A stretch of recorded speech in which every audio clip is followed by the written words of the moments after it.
Level 3, Electrical Station. Survival difficulty, Class 4, unsafe, unsecure, medium entity count. Description: Level 3 is a series of long, dark, twisting hallways that work similarly to Level 0. They all consist of randomly segmented rooms, which form in no particular pattern, and are extremely loud with the noises of machinery. The hallways are very narrow and enclosed, some even requiring wanderers of average height and build to bend, punch, crawl, or walk sideways through them. The walls are comprised of dusty, brown bricks, usually covered in segments of copper pipes and mechanical components. The floors are made of an even dusty or gray tiled floor, whilst the ceiling is made entirely from metal. Level 3 is one of the larger levels of the Backrooms. Estimated at around 563 million square kilometers in area, 350 million square miles, this presumed size makes sightings of fellow wanderers scarce when traveling through Level 3. It is recommended that you enter Level 3 only if you are properly prepared to defend yourself from anything lurking in the hallways with you, as it is highly unlikely that any aid will come to you should you need it. As mentioned, Level 0 and Level 3 share some similarities. The rooms are of similar size and layout, and the hallways of both are long and winding. However, the levels also contain some striking differences. One such example would pertain to the rooms of Level 3 themselves, which sometimes contain objects inside of them that help differentiates them from other rooms, something which Level 0 lacks. One of the more notable examples of this is that of a set of rusty prison bars, captured in image form by the MEG in the initial exploration of the level in 2012. Further tests have demonstrated that no matter what methods were attempted, bars could never be removed or opened, nor the walls around them. Such obstructions have made it impossible to traverse certain portions of Level 3, so the level cannot be fully mapped at present. MEG field explorers have reported that areas where prison bars are more numerous tend to instill a heightened sense of fear and extreme discomfort in wanderers. Wanderers often claim to feel as if they are being watched, and have even claimed to see strange figures lurking beyond the bars. The MEG concluded that such phenomena are either the result of hallucinations or merely rumors. Level 3 shares many similarities with Level 2, such as the fact that walls are typically lined with pipes. The pipes are far less abundant than those of Level 2, but can still be found lining the corners of most hallways. The echo of the viscous, black sludge that flows through these pipes is one of the main sources of noise within the level. The sludge in question is highly toxic and emits deadly fumes that cause damage to the body's nervous system, if inhaled, as well as second or third degree burns upon direct contact with skin. All studies attempting to analyze the chemical composition of the sludge have yielded inconclusive results. This in itself poses an obstacle to research on the substance's properties and potential functions. Out-of-place electrical rooms can also be found randomly throughout the hallways of Level 3. These electrical rooms can vary greatly in every single aspect, but the majority of them are extremely dark and contain a single generator. Electrical or electronic appliances such as breaker boxes, computers, loose wires, security camera monitors, and fluorescent lights have also been reported. Level 3, while relatively dangerous, is considered a hotspot for supply bases. This is because Level 3 is rich with resources such as almond water, false outlets, liquid paint, fire salt, royal rations, squirt guns, and bottled lightning. Along with the aforementioned items, other objects not native to the Backrooms can be found throughout the level, such as knives, lighters, bolt cutters, flashlights, and other miscellaneous weapons or supplies. Notably, Level 3 is also the level in which Wi-Fi in the Backrooms is at its strongest, sitting at a consistent 3 or 4 bars instead of fluctuating randomly like in the majority of other levels. The abundant machinery within the level causes temperatures within Level 3 to be uncomfortably warm but generally bearable, with the average temperature ranging widely from 18 to 33 degrees Fahrenheit, 66 to 93 degrees Celsius. Long-distance travel across Level 3 is made difficult by regions in which the temperature may rise dramatically to become entirely inhospitable, with the highest temperature ever recorded being 57 degrees Celsius, 135 degrees Fahrenheit. Reports also exist of regions with damp, thick air, which makes the air in these areas difficult to breathe. The machinery of level 3 is quite possibly the most dangerous aspect of its ambient environment. The machines found throughout the level operate autonomously without the need for external intervention.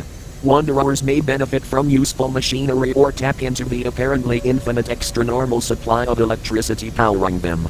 However, the autonomy of these machines also makes them hazardously volatile. Machines often break down and require regular maintenance, which is dangerous, since their power supply cannot be turned off by any means. Furthermore, the machines have been known to spontaneously combust or explode on several occasions, causing grievous injury to wanderers unfortunate enough to be in the vicinity. Despite this, the danger of machinery can be easily avoided if one does not act rashly while traversing the level, and instead scouts out a safe route. Entities. Level 3 contains many dangerous entities.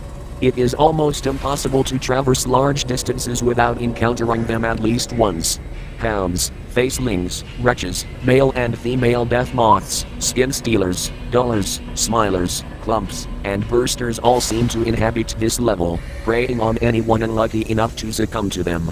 The crawler fungus has been found growing here, and the high humidity makes it easy for the disease to spread here as well, so you are advised to maintain proper hygiene practices while making your way through the tunnels. Whilst these entities do not appear at every corner, their large numbers have caused countless casualties among wanderer circles and MEG operatives alike. These entities have even been reported to actively seek out gobs of human activity, particularly minor bases, in hopes of dismantling them and feasting on their occupants. Attacks on MEG base Gamma are frequent but often pose little to no threat due to the size and defensive capacities of the base in question. Smaller groups, such as the FOJ, have reported difficulty in keeping their outposts intact. Many of them have experienced near or total collapse of their outposts as a result of multiple attacks, and live in constant fear for their safety. Bases, outposts and communities. Numerous groups have consistently attempted to set up bases in level 3 in order to make use of its abundant assets. A large proportion of these attempts fail merely days after they are established, as entities can and will attack vulnerable bases that are not prepared for the onslaught. The high failure rate should serve as a warning. Do not attempt to settle in level 3 unless you have the resources, manpower, and tenacity to do so. MEG Base Gamma, third most important MEG base. Around 300 operatives permanently stationed here, and a large number of others lodge here, oftentimes seeking refuge from entities which are contained within the level. Originally constructed by MEG operatives out of makeshift bricks which were made of shredded toothbrushes, shoelaces, toy plastic horseshoes, and bottles of glue, all found in level 3 itself. The inhabitants of the base armed themselves with makeshift slings which were made of electrical cables and rubber bands bound to bones of some entities they had previously slain. They used capsules of liquid paint as ammunition for these slingshots. Open to trading. Commonly attacked by swarms of entities. The most well-powered base in the Backrooms, and is also targeted by humans for that reason. Largest documented base on level 3. BNTG storage facility, used as a primary storage facility for the BNTG. A multitude of resources belonging to the BNTG are stored in it, all prepared for trading in other levels. Open to trading, but their trades have been known to be unreasonably high. Around 150 permanent members, with the majority of visitors staying in for less than an hour due to the speed at which the BNTG transfers resources between levels. Second largest documented base on level 3. Followers of Jerry Blue's Salvation, only 15 permanent members.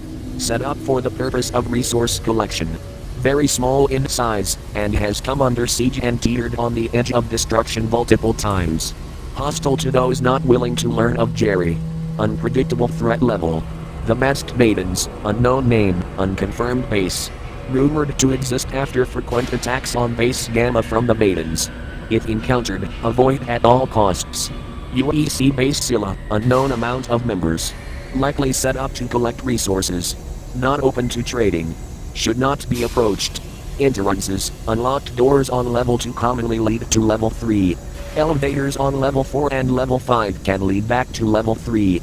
Entering bunkers on level 10 can sometimes lead to level 3. Buildings on level 11 that have a similar look to level 3 on the inside can sometimes teleport you to it. Rusty pipes found inside level 13 may lead to level 3 should you make contact with them. The metro is also an easy way to access level 3. Exits, elevators on level 3 can usually lead to level 4 and level 5. Wooden doors lead to level 31. Sitting in the front seat of cars that are found in the electrical rooms will cause you to fall unconscious. Upon waking up, you will be in level 69. Footnotes, number 1. Methods tried ranged from lockpicking and the usage of pliers to the eventual usage of industrial flamethrowers and explosives. Number 2. It is worth noting that this temperature was recorded within an electrical room with a boiler inside it. The room was already considerably warm due to the generator and other running machinery inside. Such occurrences have been documented only once in a while, but in all cases, the areas in which they were recorded were walled off. Number 3. Listed here are only the bases of major groups of interest. There are many more outposts across this level established by minor groups and communities. Number 4. More entrances and exits exist than this. The ones of most importance are listed. Number 5. Elevators are rare, but typically used as an easy back and forth between level 3, 4, and 5.